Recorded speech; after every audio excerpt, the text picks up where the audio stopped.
Assalamualaikum warahmatullahi wabarakatuh. Sahabat kalian, bertemu lagi di channel Mas Imam Nawawi. Kita kembali berusaha untuk terus jernih berpikir, nyata berkarya. Sahabat kalian, terbaru berita tentang judi online luar biasa, gencar ya. Gencar tapi meresahkan. Kalau kita perhatikan misalnya di Kompas itu Menko Polkam menyebutkan ada 97.000 anggota TNI Polri bermain judi online. Kalau kemarin kita datanya 4.000 prajurit TNI, ini sudah menjadi 97.000, naik luar biasa. Kemudian juga ada berita di sini judulnya polisi di Batam gerbek markas judi online beroperasi di apartemen dengan omset miliaran per bulan. Dan inilah.com mengabarkan PPATK sebut 28 bank terlibat transaksi judi online. Menkom Digi Mutia tunjuk BCA yang juara. Nah, sahabat kalian, kita akan fokus kepada tema tentang sehat dengan mental cukup, jauhi judi online. Ini adalah tulisan terbaru saya pada Sabtu ini ya, 23 November 2024. Pertanyaannya adalah mengapa orang bisa mudah terjerumus pada praktek judi online? Ingin kaya tapi menempuh jalan menyimpang. Saya sih baru saja membaca buku Tan Shot Yen yang judulnya itu dalam bahasa Indonesia Saya Pilih Sehat dan Sembuh. Dan dia mengatakan bahwa orang yang sehat secara mental dia akan merasa cukup. Saya kira itu bisa kita analisis terkait dengan apa yang mendorong seseorang melakukan atau menikmati atau kecanduan ya praktek judi online. Salah satunya ingin dapat uang secara instan tanpa memperhatikan aturan, keimanan, dan seterusnya. Nah, di sini saya juga kutip fakta dari detik.com berupa berita yang mana ada sebuah markas judi online di Batam yang omsetnya per hari 350 juta. Itu satu hari. Dan usaha apa dalam ruang yang terbuka pada bidang perdagangan, pertanian misalnya, yang dalam sehari bisa mencapai omset seperti itu. Kalau judi itu bisa, ya itu sudah ada beritanya ya. Nah, sahabat kalian, permasalahannya hidup ini bukan soal hasil semata, tetapi cara-cara yang ditempuh. Apakah itu halal, apakah itu memberikan keuntungan secara hakiki, atau itu tipuan-tipuan ilusi saja.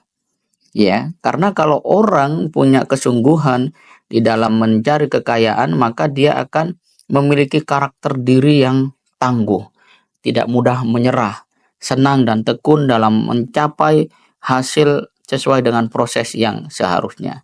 Nah, ini harus menjadi sebuah pengingat bagi kita untuk tidak menjadi orang yang asal mendapatkan hasil, tapi juga harus memperhatikan proses-prosesnya sesuai tidak dengan kehendak Tuhan dan kemanusiaan kita sendiri.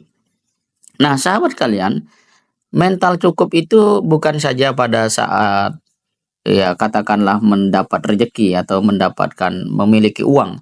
Itu mental cukup kalau kesehatan secara holistik berarti dia merasa cukup dengan pola makan yang baik, aktivitas yang seimbang, dan termasuk di dalamnya pandangan hidup. Tan Shot Yen juga memberikan sebuah penjelasan singkat tentang bagaimana orang yang stres itu pada akhirnya akan mempengaruhi sel-sel dalam tubuhnya untuk rentan sakit ya gitu. Nanti teman-teman bisa baca itu.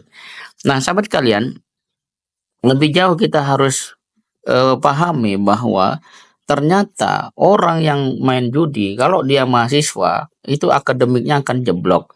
Kalau dia seorang pekerja, kinerjanya pasti anjlok. Dan itulah ya dampak paling paling terdepan ketika seseorang main judi online. Dan bagi Tan, ya mental cukup membuat orang ya mau berbagi dengan rasa bahagia. Karena kalau orang berbagi dengan rasa kurang, dia pasti akan mencari ya pujian, sanjungan, ya pendek kata dia mau pamer.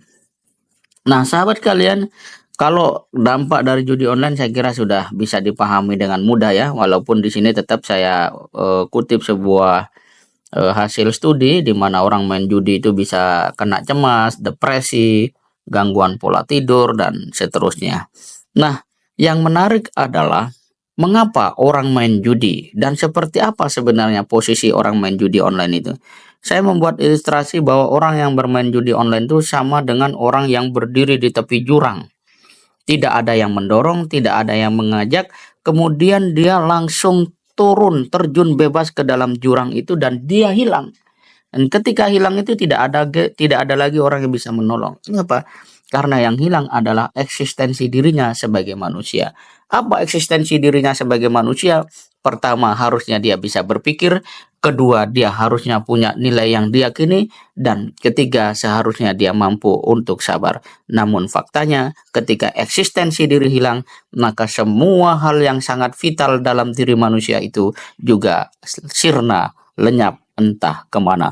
Inilah bahayanya dari sebuah cara-cara manusia menempuh jalan yang menyimpang untuk apa yang mereka sebut sebagai kebanggaan. Semoga bermanfaat. Assalamualaikum warahmatullahi wabarakatuh.